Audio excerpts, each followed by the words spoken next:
Muy buenos días a todos y todas los que están participando en este maravilloso congreso. Créanme que pocas veces tenemos la oportunidad de participar, de escuchar y de em, recibir tanta información y conocimiento de tantos expertos que nos han acompañado durante ya 2 días y hoy el tercer día. Y bueno, desde Colombia, mil y mil gracias. Quiero decirles, y bueno, y un agradecimiento enorme también a Rafael y a Rafael Ruiz Calatrava, maestro de maestros, que sugirió mi participación durante este maravilloso encuentro. Y un poquito yo quería comentarles. Es realmente mi presentación va a ser una presentación muy sencilla. Quiero compartir con ustedes la experiencia que he tenido durante, bueno, tanto tiempo. Empecé hace casi 40 años, 38. Ahorita estaba haciendo la cuenta en el mundo de la seguridad y salud en el trabajo. Me he dedicado a buscar qué podemos hacer, cómo avanzar y cómo acompañar nuestras organizaciones en este propósito que tenemos, que es generar ambientes de trabajo seguros, saludables, que podamos estar y tener una vida de trabajo en donde podamos cumplir con todas nuestras obligaciones, pero también llegar a una edad como estoy yo en este momento, ya la edad de la pensión o de la jubilación, y poder seguir disfrutando la vida. Entonces voy a contarles un poquito y sí, construyendo confianza, cultura y bienestar para alcanzar ambientes de trabajo seguros y saludables. Voy a contarles un poquito la experiencia de lo que ha sido acompañar muchas organizaciones en el país, de haber trabajado dentro del sistema de seguridad social en Colombia desde que surgieron las ARLs y muy especialmente Sura, que ha sido pues una de las ARLs en Colombia que he acompañado y que sigo acompañando muy, muy intensamente. Eh, no es tan fácil porque ustedes saben y lo hemos discutido mucho, esta es una disciplina integral. En esta disciplina tenemos una cantidad de expertos académicos, personas que entregan el conocimiento, disciplinas que confluyen y que ponen su conocimiento al servicio de esto que queremos alcanzar. Y no es tan fácil cuando ya llegamos al mundo de la realidad, al mundo del trabajo, y entonces, ¿qué hacemos? ¿Qué hacemos para que todo ese conocimiento de las diferentes disciplinas, de las áreas de conocimiento, de expertos que han dedicado su vida al conocimiento, cómo lo ponemos en acción? ¿Cómo lo podemos llevar a nuestras organizaciones para que esto sea realidad y realmente cumplir ese propósito de alcanzar ambientes de trabajo seguros, saludables en el marco del bienestar?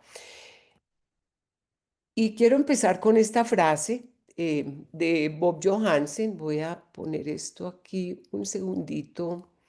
que me lo permita. Discúlpenme un segundito, qué pena.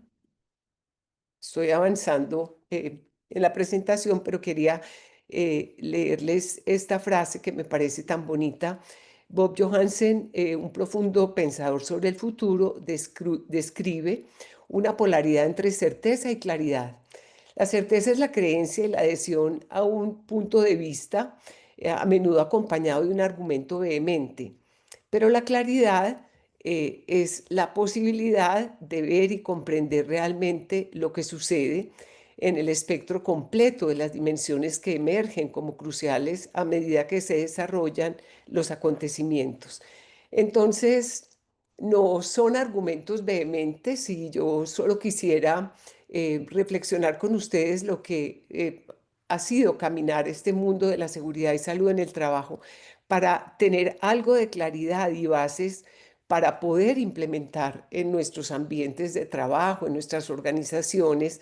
prácticas de transformación cultural más efectivas, más seguras. Y la claridad nos permite llevar estas prácticas a nuestras organizaciones en el marco de la complejidad. Y me gusta decir que hay una diferencia grande entre complejo y complicado. A veces vemos las cosas como complicadas y para lo complicado pues tendremos que simplificar y dar como claridad. Pero lo complejo y la complejidad la tenemos en nuestras organizaciones a través de todas esas múltiples interacciones, interdependencias. Para la complejidad tendremos que entenderlo y sentarnos a ver qué pasa, qué está sucediendo y cómo podemos llevarlo a la práctica. En el transcurso de esta disciplina, la seguridad y salud en el trabajo, me gusta distinguir entre académicos y prevencionistas. Yo he sido del mundo de la prevención, soy prevencionista por encima de todo. Em, en el mundo de la prevención, pues estamos ahí en los ambientes de trabajo seguros y saludables, que queremos que sean seguros y saludables. Estamos ahí en el mundo del trabajo. Y lo que hacemos es que de todo este conocimiento del mundo académico, de aquellos profesionales dedicados a la investigación, a la generación de teorías, de modelos, de metodologías, de desarrollos, en un conocimiento profundo en el marco de la innovación, los prevencionistas estamos ahí en terreno tratando de entender de cómo llevar todo este conocimiento a la realidad. Y a veces me ocupa como que, ¿qué hacemos? Porque cuando entramos al mundo ya del trabajo, cuando estamos ahí como profesionales de la seguridad y salud del trabajo, no importa nuestra disciplina, si somos médicos, psicólogos, abogados, ingenieros, realmente la diversidad ahí está presente siempre. Pues la pregunta es, ¿y entonces qué hacemos? ¿Cómo podemos realmente llevar todo este conocimiento a la realidad y a la práctica? Y yo creo que esa es una de las cosas que eh, más dificultad nos da. Como que queremos llevar todas las teorías, todo ese conocimiento, todo, pero en la práctica, eso cómo se hace, eso cómo se pone en acción y en el marco de la cultura, que es el tema que vamos a tratar acá durante esta presentación, en el marco de la cultura, ¿cómo lo hacemos? ¿Qué ideas, qué sugerencias, qué prácticas, qué elementos podemos llevar realmente a la acción para que se conviertan en una realidad? Y yo creo que eso es lo que hace más complejo hablar de cultura, porque la cultura, cuando hablamos de cultura, es un marco tan grande, es tan enorme, tiene tanta complejidad alrededor que incluso uno debería alejarse como de la palabra cultura, cómo se explica y empezar a ver qué podemos hacer realmente para alcanzar una transformación en nuestros ambientes de trabajo. Y esa ha sido como mi experiencia. He tratado desde la academia, pero también desde la práctica, ver cómo lo hacemos. Y lo que quiero conversar con ustedes es cómo lo hacemos, cómo lo podemos alcanzar y cómo lo podemos lograr. Acá, si escucharon a mi colega Amparo Plata, he trabajado con ella durante muchos años en este concepto, ir a una empresa, ir a otra empresa, reunir profesionales de todos los sectores económicos, desde la gran empresa con tantos recursos hasta la pequeña y mediana empresa con menos recursos. Y entonces revisar la historia de lo que ha sido eso que llevamos a las organizaciones en seguridad y salud en el trabajo, pues es importante porque si lo miramos como disciplina, pues empezamos desde lo que llamamos la era de la tecnología, comienzos del siglo pasado, como qué llevamos a las organizaciones para evitar accidentes, enfermedades y poder hacer algo. Y digamos que esa primera etapa que la llamamos, y estoy citando Haley Hobden en un artículo muy interesante que describen como las eras de la seguridad y salud en el trabajo. Y si podemos empezar desde la era de la tecnología, comienzos del siglo pasado, la industrialización, y por eso ese término que todavía utilizamos, seguridad industrial, que era muchas propuestas y herramientas dirigidas para la industria y centradas en máquinas, herramientas, equipos, saneamiento básico, legislación y axiomas que nos propusieron gigantes del conocimiento como Heinrich o como Frank Baird o como muchos de los que hemos estudiado en una seguridad dirigida a eso, a cómo podemos proteger nuestros colaboradores a través de que esas máquinas, herramientas, equipos, saneamiento eh, tuvieran, fueran, digamos, más seguras o pudiéramos trabajar en ellas de manera más segura.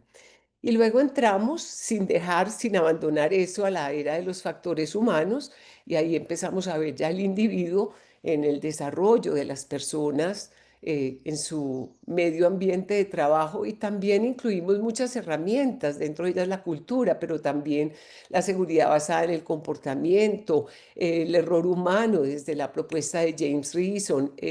los modos de actuación desde el modelo de Jens Rasmussen y empezamos a incorporar conceptos como pasar del trabajo prescrito al trabajo real y ver el individuo realmente dentro de su entorno de trabajo, las decisiones que se toman y cómo ese individuo se interrelacionaba con todo lo que llamamos la tecnología, su ambiente de trabajo. Y ya con todo esto empezamos a hablar de cultura y ya voy a profundizar un poquito más en eso. Y entonces entramos en la era de los sistemas de gestión, supremamente interesante poder organizar lo que hacíamos dentro de las empresas, dentro de un modelo de mejoramiento continuo y ponerlo como en orden y trabajarlo y hacerlo más visible y estructurarlo. Y a mí me parece que eso ha sido muy interesante la discusión que se ha dado en el mundo de nuestra disciplina alrededor de este tema es que deberíamos ver todo este reglamentación, sistemas de gestión, más como un medio para alcanzar nuestros resultados, sino como un fin, porque se nos ha criticado mucho y se ha hablado mucho de la burocratización de la seguridad y salud en el trabajo, queriendo llenarnos de documentos, de formas de demostrar que sí lo estábamos haciendo y de alguna manera eso nos alejó del campo, de estar ahí con nuestros compañeros de trabajo viendo qué más podemos hacer y cómo podemos avanzar. Y un poquito más adelante, ya a comienzos de este siglo, comienza un movimiento bien interesante, colegios, lo podemos llamar colegios invisibles, colegios que empiezan a hablar de cómo alejarnos de ese trabajo prescrito, de esa burocratización de nuestra disciplina y cómo podemos empezar a hablar con mayor intensidad del ser humano, de los principios de desempeño humano, de todos esos elementos alrededor de la cultura y acá pues simplemente estoy citando algunos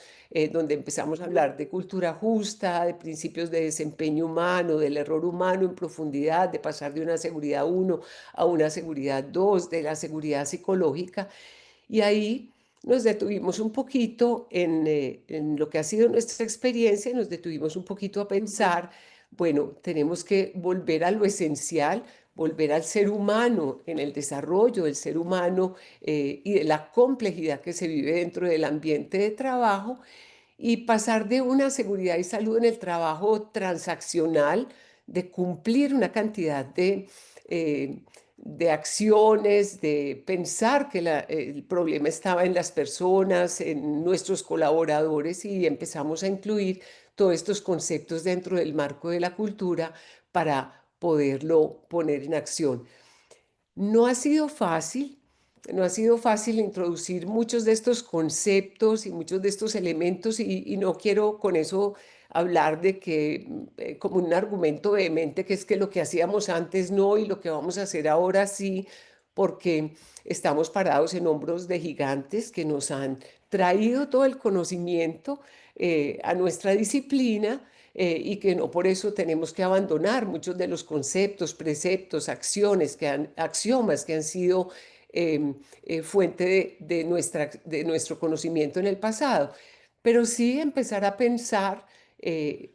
más como en todos los determinantes, en todos los elementos que están presentes en la organización del trabajo, porque creo que tenemos que pensar más en la organización del trabajo que en el individuo, que en la persona solita, desde una mirada reduccionista, cuando tenemos que entender el contexto en el cual nos desempeñamos y cómo generar dentro de ese contexto en nuestras organizaciones, cómo generar confianza, cómo generar y cómo traer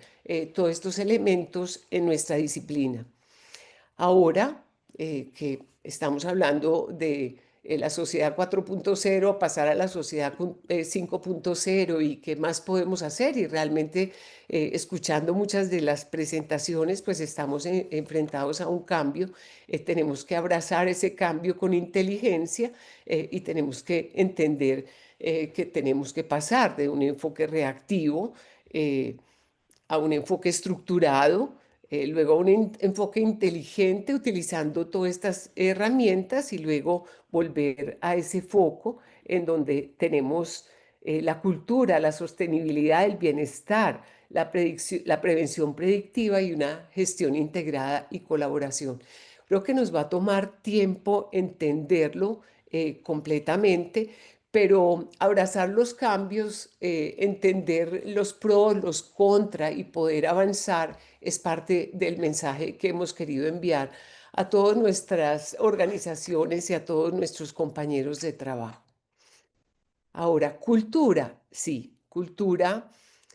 ha sido algo que aparece y ha aparecido en nuestra disciplina y se ha comentado y se ha discutido intensamente y a través de muchas investigaciones que se han hecho de los grandes desastres que ocurrieron en la década de los 80. Ustedes los habrán revisado, habrán visto las investigaciones, habrán entendido qué pasó en estas grandes catástrofes que nos han traído muchas enseñanzas y mucho aprendizaje. Pues el Challenger, Bhopal en la India, Chernobyl a comienzos de este siglo, Macondo Deepwater en el Golfo de México. Muchas cosas y muchas reflexiones en estas organizaciones que eran punta de lanza en el tema de seguridad y salud en el trabajo, que eran punta de lanza y que de pronto, habiendo sido las mejores organizaciones, estar en los mejores puestos en el desarrollo de la seguridad y salud en el trabajo, la pregunta fue por qué le entregaron al mundo los peores desastres. Y digamos que Hopkins, que ha sido uno de los autores que yo he seguido en el marco de la cultura de seguridad y salud en el trabajo, porque aquí le ponemos apellido, le ponemos cultura de la seguridad y salud en el trabajo, pero realmente estamos hablando de cultura organizacional, no estamos hablando específicamente como de una subcultura que aparece aislada, porque la cultura es todo ese conjunto de subculturas que hacen parte de una organización. Tenemos subculturas por departamentos, hay subculturas de calidad, de producción, de servicio al cliente, dependiendo de la organización y del sector económico en el que estamos trabajando, pero también hay subculturas de la edad.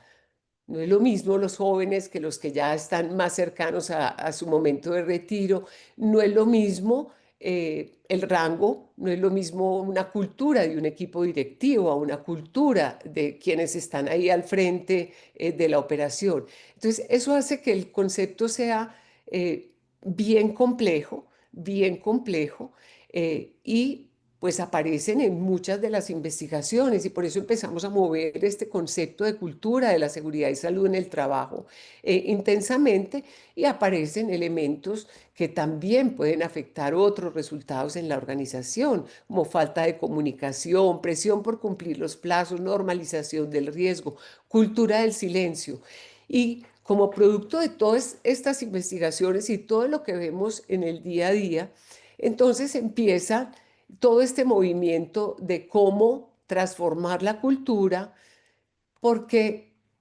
una pregunta que me hacen cuando acompaño las organizaciones, me llaman y me dicen, Patricia, ayúdeme a crear cultura. Y créanme que yo no estoy creando cultura, la cultura está ahí. Cada organización tiene, y si estamos hablando de cultura organizacional, cada organización tiene su propia historia, cada región tiene sus propios elementos,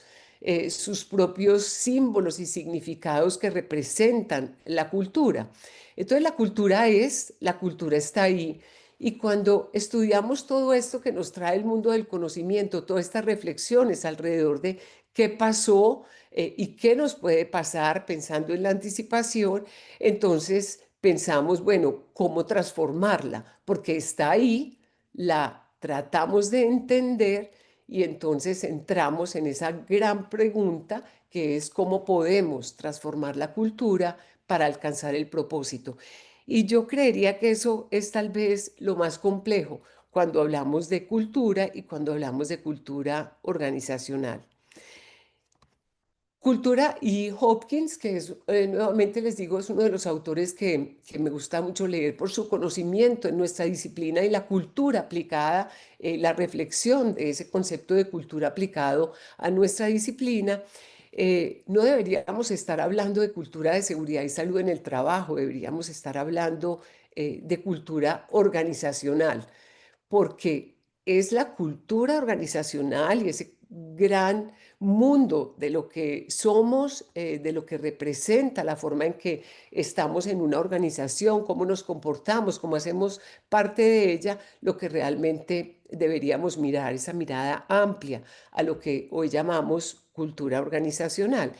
Entonces, si uno se devuelve en la historia también nuevamente a ver qué ha pasado con el desarrollo de ese concepto de cultura organizacional por muchos autores, aquí solo menciono algunos, desde los años 50,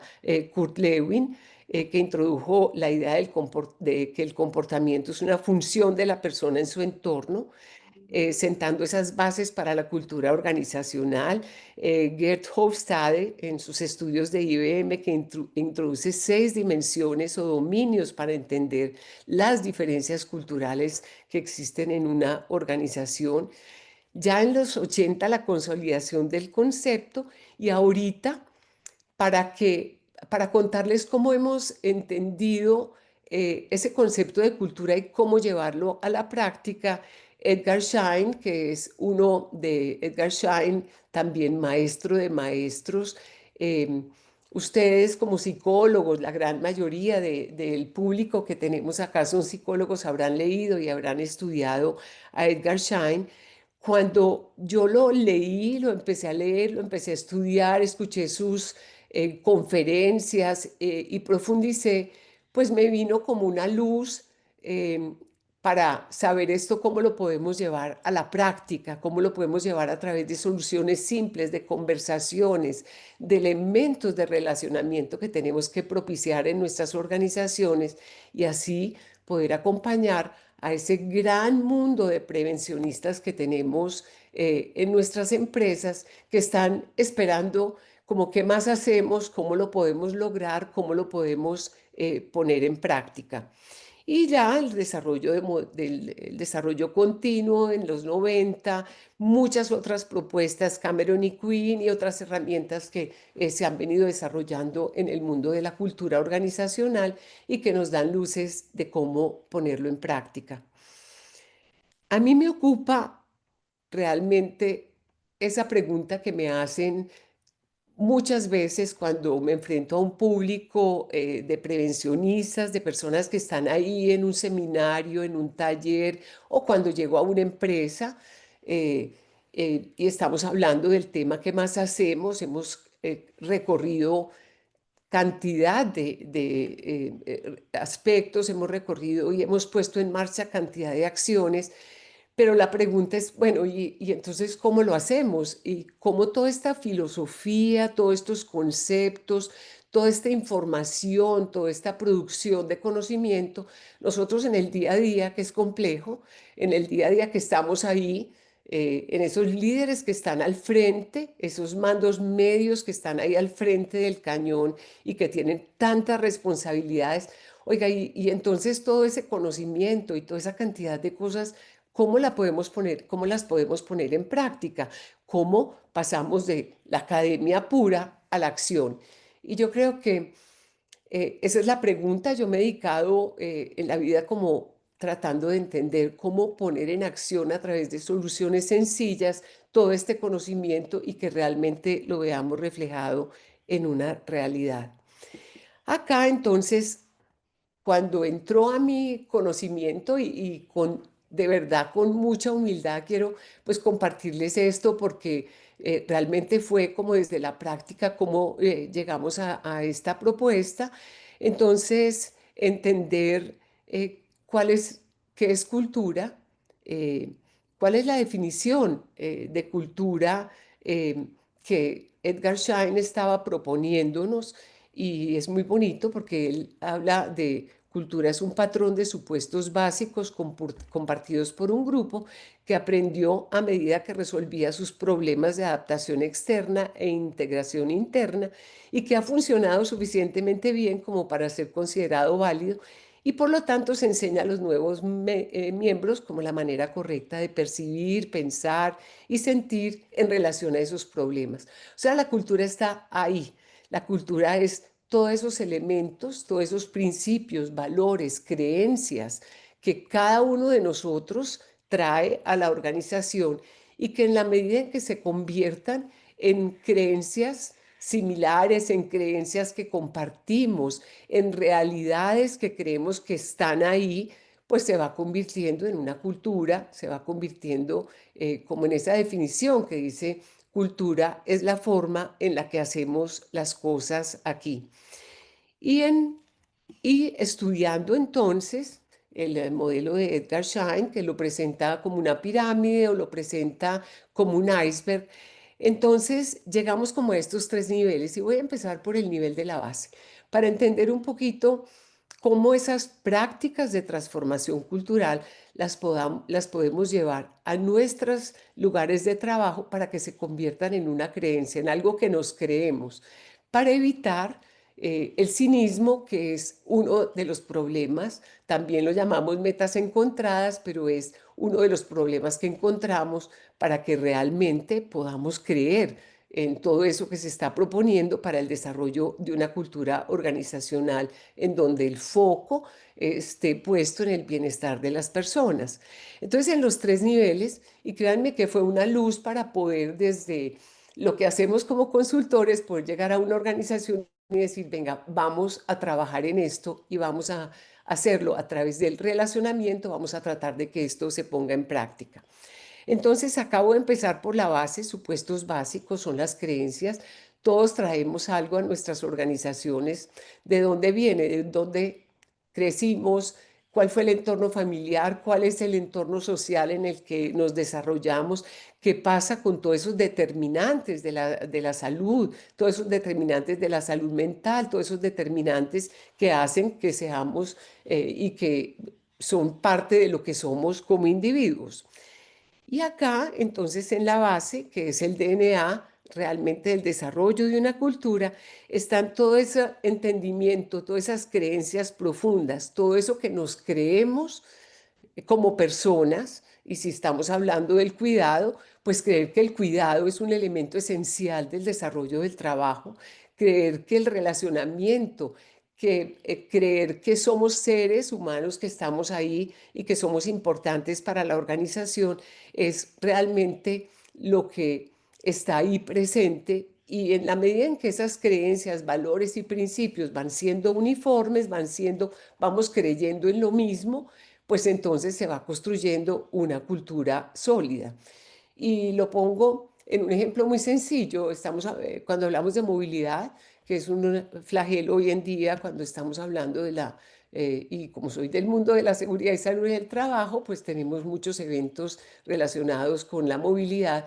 Pero si creemos como personas que adoptar esas prácticas de conducción segura, eh, son algo muy importante y que nos ayudan y creemos que nos entrega beneficio, pues vamos a adoptar esas prácticas de conducción segura y así nos pasa en la organización. Para alejarnos de eso de tener que decirle a nuestros colaboradores cómo se tienen que comportar en todos los ámbitos de nuestra disciplina para que realmente nos creamos, que comportarnos de una manera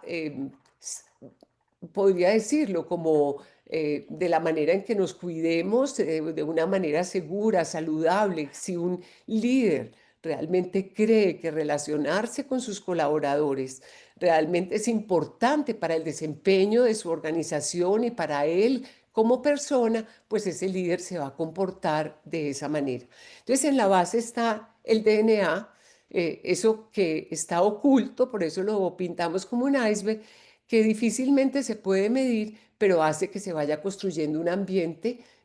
seguro, saludable, basado en esa creencia. Yo creo que aporta, yo creo que es importante. Y nuevamente, para alejarnos de esa mirada reduccionista, de que usted tiene que hacerlo porque yo lo digo, de esa, digamos que aproximación tan transaccional y realmente yo me lo crea. De ahí pasamos a el segundo nivel y como estamos hablando de cultura organizacional, es lo que la organización declara. Todas las organizaciones construyen. Ahora, cuando yo hablo de organización, estoy hablando de las personas que hacen parte de la organización, pero hay en las diferentes instancias de una organización eso que se construye, que son los valores, principios, la misión, la visión, la política de seguridad y salud en el trabajo, la política de salud mental y riesgo psicosocial, todas esas políticas que la organización construye y que las transmite a sus colaboradores a través de muchos medios. Medios de comunicación, se eh, pasan mensajes, se ponen carteleras, se hacen muchas conversaciones alrededor de lo que la organización quiere, que sea esa cultura de seguridad, salud, bienestar, pero también de calidad ambiental, de servicio al cliente, porque son muchas funciones que están ahí. En la mitad está lo que la organización declara. ¿Cuál es el problema? Que muchas de las cosas que declaramos dentro de nuestras organizaciones no se entienden suficientemente por parte de todos los que hacemos, que somos en la organización, de los individuos. Entonces, mucho de eso que se declara abiertamente, que se quiere alcanzar,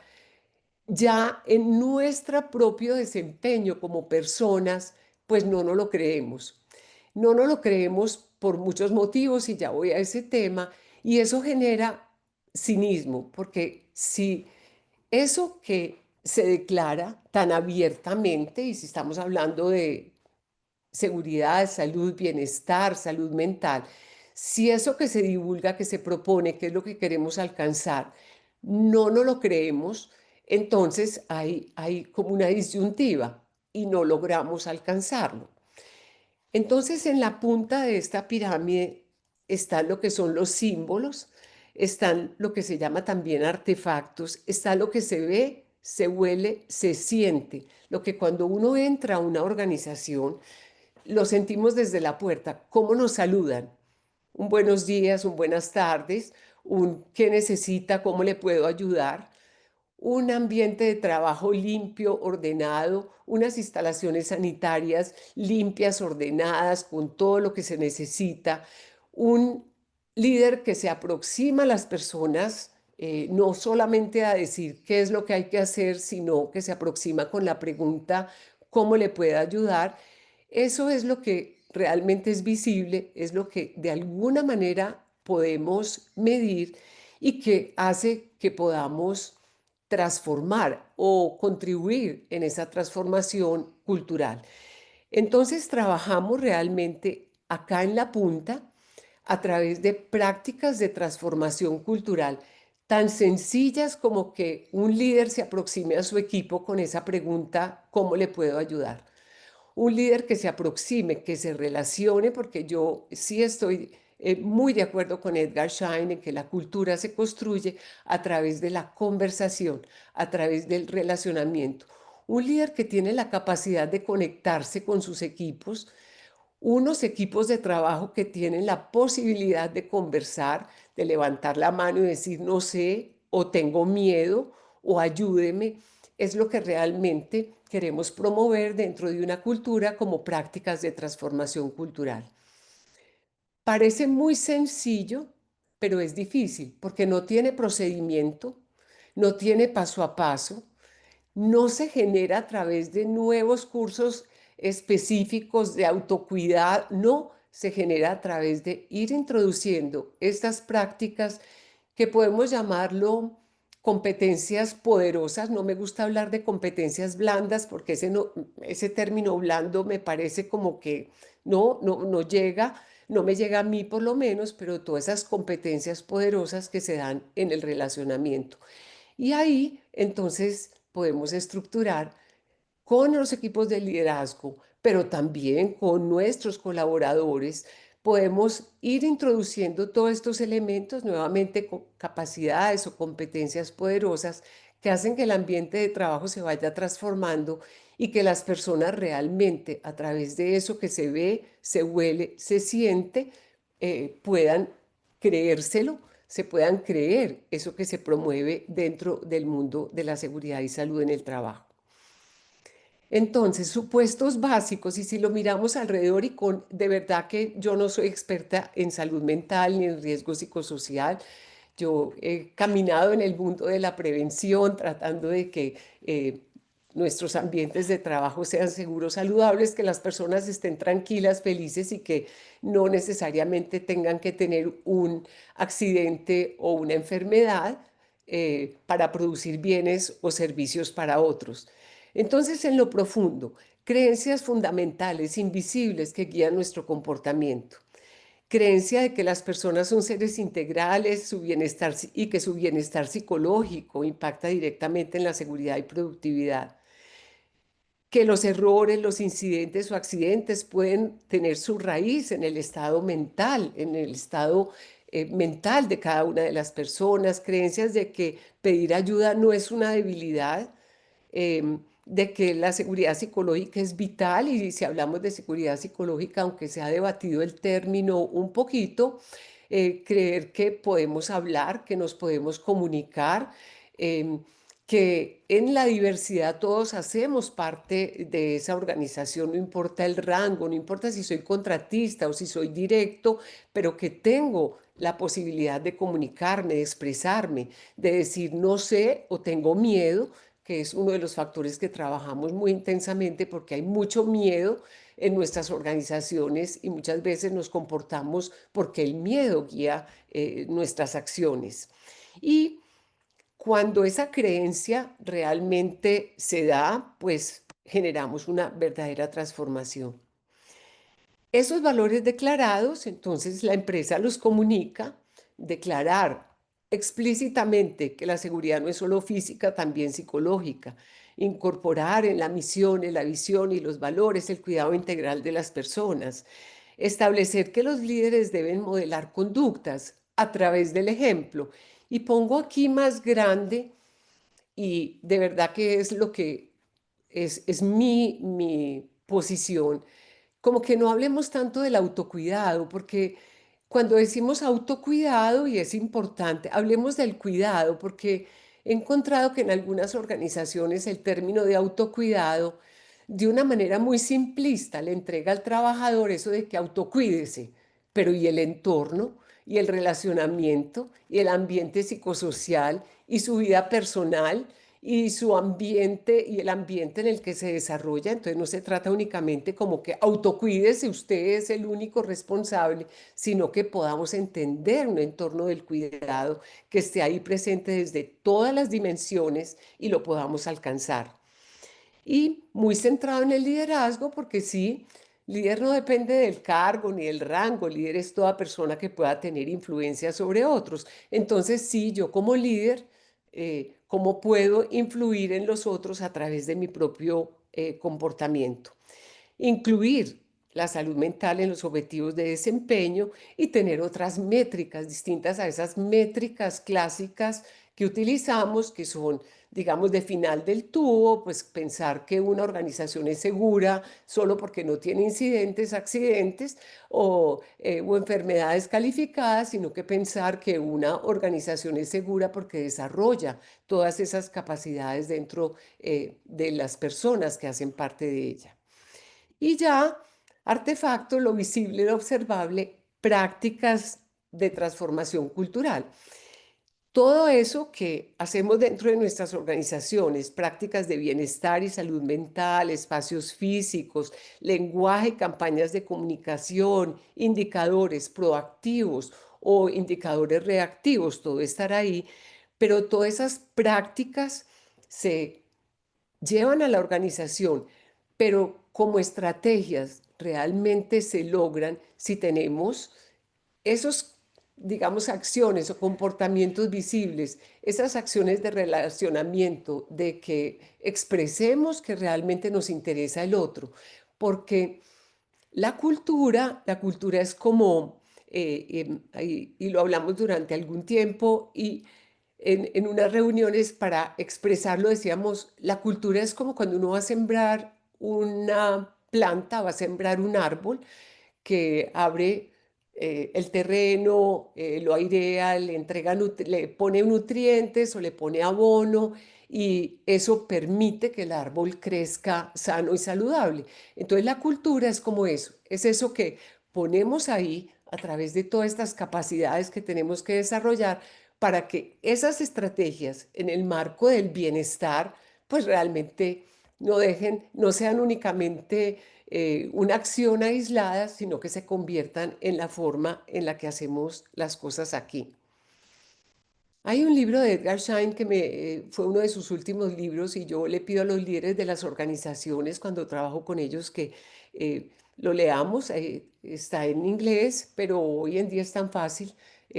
traducir pedazos, conversarlo. Tenemos la inteligencia artificial y todo lo que está en nuestras manos para poder hacerlo más sencillo. Y este libro se los recomiendo, se llama Indagación Humilde, el gentil arte de preguntar en vez de decir qué hacer. Y es tan bonito porque la indagación humilde como arte es hacer que alguien hable, de hacer preguntas cuyas respuestas no las sabemos, de construir una relación basada en la curiosidad y el interés genuino. No se trata únicamente de querer la respuesta es enemiga de la pregunta, es escuchar, es poder acercarnos, y créanme que desde el reconocimiento tiene un efecto muy importante cuando un líder no se dirige a sus equipos de trabajo simplemente diciendo qué vamos a hacer hoy, sino que les pregunta cómo estamos, y desde la, el lenguaje no verbal, desde eso que vamos entendiendo, pero que el fundamento está en el relacionamiento. Entonces, este libro lo trabajo mucho con los líderes, me parece extraordinario, es una belleza para que podamos entender realmente que el relacionamiento mueve la cultura y nos lleva a tener esto que queremos alcanzar. Ahora, lo hemos discutido muchas veces, lo sabemos. ¿Qué elementos creemos que forman parte de una buena cultura de seguridad y salud en el trabajo? Ya lo sabemos, sabemos que una comunicación abierta, poder conversar, no tener miedo de expresarnos, no importa el rango, no importa si soy contratista, si soy directivo, si soy gerente, tener la posibilidad de conversar abierta, de manera abierta y transparente. El reconocimiento, que no necesariamente tiene que ser entregar un premio, poner en una cartelera el empleado del mes, no, un reconocimiento en el día a día que simplemente exprese gracias, simplemente diga nos fue muy bien, y desde un elemento que trabajamos, que es aprender de las cosas que nos salen bien, porque nos han criticado en nuestra disciplina que estamos esperando que ocurra el problema para poder aprender. ¿Y qué pasa cuando nada pasa? Entonces, si nos va bien, dejamos de aprender. No necesariamente. Ese reconocimiento a cómo lo hicimos, a entender qué ha pasado, ese saludo, esa expresión de agradecimiento que podemos tener unos con otros, es supremamente importante. No es tan fácil porque requiere, como les digo, no hay una receta y no nos aproximamos a una persona diciendo a partir de mañana usted tiene que hacer esto, sino que tiene que ser una reflexión profunda que hagamos cada uno de nosotros para poderlo incluir en nuestro día a día. Un liderazgo comprometido y visible, claro, trabajamos el liderazgo, pero no solamente la alta dirección, ese grupo de profesionales, de personas que están en los mandos medios, que tienen toda la carga del desarrollo para la productividad, para la competitividad, para la seguridad. ¿Cómo establecemos conversaciones poderosas con este equipo y acercarnos en cómo podemos ayudar? Un aprendizaje continuo, y alejarnos del error como una culpa. Ustedes habrán visto, hay muchas publicaciones recientes que se han hecho alrededor del miedo, como el miedo está presente, miedo a perder mi trabajo si tengo un incidente o si reporto un problema, miedo a conversar sobre un conflicto que tenga con un compañero de trabajo, miedo a expresar realmente cómo me siento. Y yo creo que si logramos que el miedo, siempre vamos a tener miedo. Yo incluso antes de empezar esta conversación, uy, yo como que miedo, ¿no? El miedo está presente, pero cómo entender el error más como una posibilidad de aprendizaje y alejarnos de la culpa. Ahora, una cosa es no ser culpables y alejémonos de la culpa, pero eso no quiere decir que no seamos responsables y podamos aceptar todo lo que pasa desde ese elemento de la responsabilidad. Y la participación activa, que también lo hemos visto mucho, participación activa no es poner en un sistema una condición o poner en un mensaje anónimo qué fue lo que me pasó. Participación activa es que yo sea considerado como una persona realmente importante dentro de la organización, como un miembro, como una persona que está ahí y que la organización considera como una persona importante. Ahora, todo esto son capacidades, competencias como potenciales, como queramos llamarlos, desarrollar resiliencia y resiliencia vista no solo como la posibilidad de recuperarme después de un evento adverso. Resiliencia es como entender la adaptabilidad, la complejidad, cómo entender que en el ambiente de trabajo cada uno de nosotros se está adaptando permanentemente a cambios, a eventos disruptivos y cómo poder generar esa capacidad para que podamos entenderlos y tomar las mejores decisiones. Porque cuando todo lo quisimos poner en un procedimiento, desde el trabajo prescrito, nos dimos cuenta que esa no es la realidad del trabajo. Y generar todos estos elementos desde el conocimiento, desde la posibilidad de tomar decisiones para que podamos adaptarnos frente a un evento adverso. La participación, ya hablamos, la confianza, poder acercarme a las personas y hablar abiertamente. La anticipación, ¿qué pasaría si? Porque también vivimos en el mundo de la urgencia y la urgencia para atender toda esa cantidad de cosas que tenemos todos los días, pues nos impide un poquito preguntarnos qué pasaría si. La conversación, y hay un libro muy bonito de Teodoro Seldin, filósofo, me encanta leerlo, que se llama Conversación. Cada capítulo es una conversación, conversaciones con la familia, conversaciones con los compañeros de trabajo. Es tan bonito que podamos tener conversaciones constructivas, que le podamos dedicar un poquito de tiempo, y poquito no debería ser el adjetivo, pero que le podamos dedicar tiempo a eso. El aprendizaje no solo de lo malo, sino también de las cosas que salen bien. Y créanme que aprender de las cosas que salen bien tiene doble función, porque no todo lo que sale bien fue porque lo hicimos bien. Y ahí tenemos una oportunidad, no solo para reconocer lo bueno, sino también para poder encontrar desviaciones que pudiéramos corregir antes de que suceda algo malo. Y para eso necesitaríamos ser mejores observadores del entorno. El interés y la observación. Y ya como elemento final de esta conversación, medir cultura. De verdad que tenemos un interés como en medir. Y entonces, Patricia, venga y mídame cómo está la cultura y dónde estoy en esa escala y en esas propuestas que están en la literatura de dónde estoy. Si estoy en una cultura reactiva o si estoy en una cultura calculadora o si estoy en una cultura que se anticipa o si estoy en una cultura generativa. Y eso se mide a través de el establecimiento, la definición de algunos dominios culturales que queremos entender y que lo hacemos a través de estudios de clima, simplemente preguntándole a las personas cómo perciben esos elementos, esas prácticas que hacen parte de cada uno de esos dominios culturales que trabajamos. Y ahí miren, no quiero aburrirlos con toda esta cantidad de personas, pero desde los 70, 80, 85 y cada año,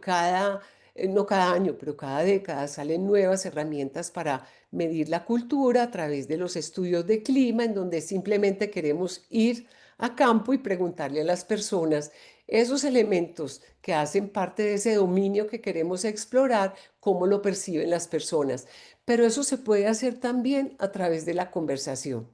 y a través de irnos al ambiente de trabajo simplemente a preguntarle a las personas cómo perciben el relacionamiento, cómo perciben el poder hablar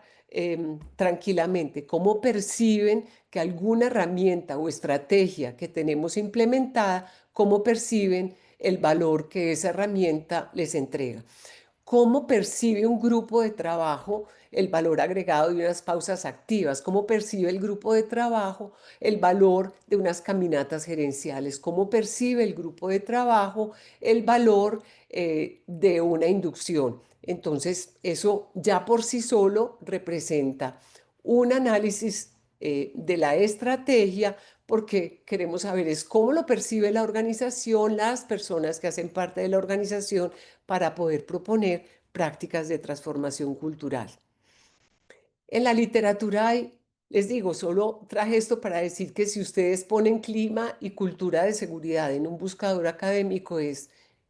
enorme la producción de información y de conocimiento en la literatura. Y como les digo, pues no lo usemos como argumentos, esto tiene que ser así, sino como elementos que nos pueden traer claridad en el mundo de nuestro trabajo.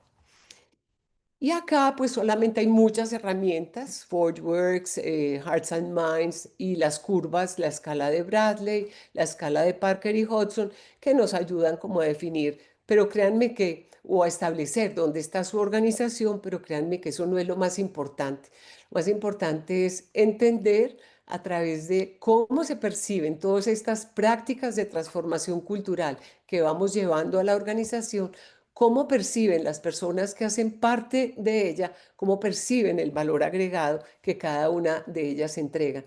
Porque si la inducción, la formación y el entrenamiento que entregamos no se percibe como que agrega valor a lo que hacemos todos los días, pues ahí tendremos que hacernos la pregunta, ¿será que tengo que hacerlo de manera diferente o la estrategia tendré que promoverla o proponerla, perdón, de manera diferente? La cultura es esa cosa ideacional, no es algo real que podamos tocar, sentir, ver. Se trata de cómo vibra la organización con los diferentes elementos que quisiéramos explorar. eh, no solamente la seguridad física, todo lo que hacemos para que esas herramientas, máquinas, equipos estén bien, el entorno de trabajo, todo lo que trabajamos dentro de la organización, los turnos de trabajo, la mirada al factor humano, la salud mental, cómo vibra la organización con todos estos elementos que queremos alcanzar y se expande a todas las actividades, todo tipo de liderazgo, todos los conceptos, las creencias, comportamientos, actitudes y percepciones. Entonces, con esto eh, que quería conversar con ustedes, pues ya doy fin a la parte formal de mi presentación. Si hay preguntas, probablemente yo no tenga las respuestas, pero el solo formular la pregunta ya nos genera una inquietud para que podamos avanzar. Y yo creo que lo llamamos cómo avanzar porque sí, a través de todas estas preguntas que nos hacemos para llevar la academia a la realidad, es tal vez el elemento más importante y que nos genera una inquietud permanente para seguir adelante. Les puse en la presentación, ya la voy a compartir, una serie de elementos de la bibliografía o de todo lo que hemos consultado. Hay muchos más, pero algunos elementos que nos pueden servir para seguir profundizando dentro de este tema. Entonces, sin más, pues agradecerle a todos los que me están escuchando, un agradecimiento enorme desde la prevención, desde nuestra disciplina, eso de querer estar bien en nuestro trabajo y llegar, pues como yo, a la edad de la pensión sana, saludable y con muchas ganas de seguir trabajando. Muchísimas gracias a todos.